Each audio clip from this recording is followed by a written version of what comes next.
President Hanlon, members of the Board of Trustees, honored guests, family, friends, and finally, fellow members of the class of 2017.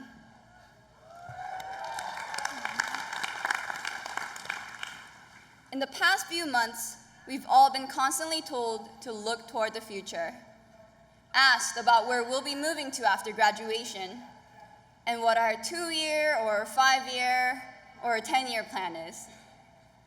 But I'm not the person to be giving advice about the future. And to be honest, I don't even know what I'll be doing next year. So while thinking ahead is important, today I'd like to take some time to look not at the future, but reflect at the past of the memories we formed and shared over our years at Dartmouth and what we've all accomplished together. In Psych 1, we learned that we can make people like us more if we perform self-disclosure, or in other words, reveal personal information about ourselves. So, in my vain effort to make you like me, I'm going to tell you an embarrassing story from my freshman fall.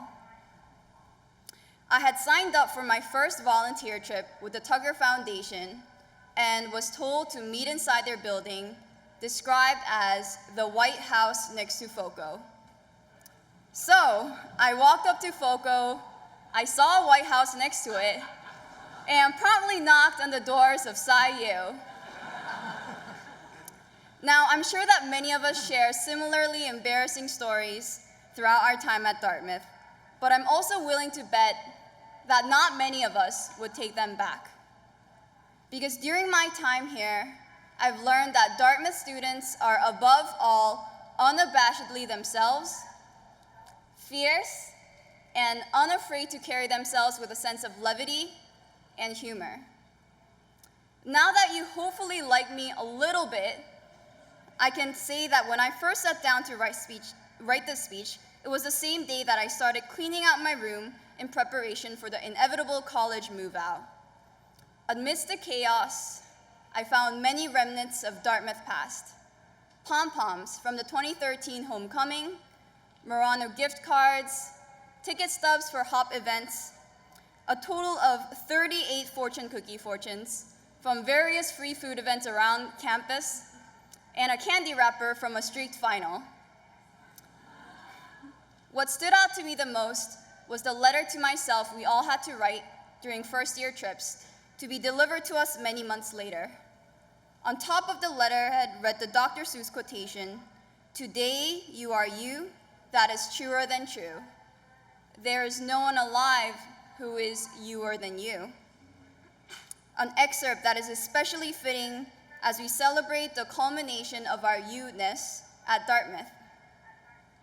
In my letter, I had written, "You are currently crouching against a mossy stone, writing against your knee.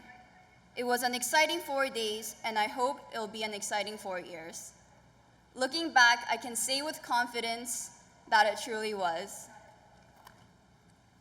We're truly blessed and privileged to have been part of this special institution, a college that would be incomplete without its treasured traditions, such as running around the giant bonfire 17 times, plunging into the depths of an icy Occam pond, gathering for a midnight snowball fight, and receiving your first ever flits, which in my case turned out to be a Gov10 survey. All activities that make my friends back at home say that we sound a little bit like a cult.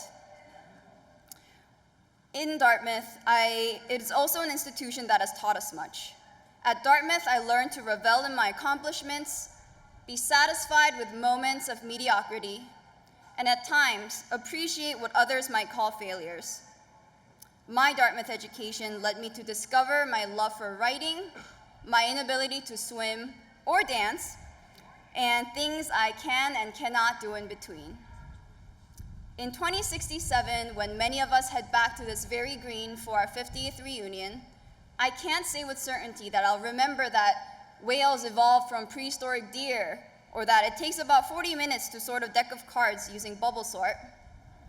But I'll never forget how Dartmouth taught me to think critically, dissect arguments, challenge conventions, and forge connections. all lessons that will prepare us in our next endeavors into the rest of our 20s and beyond.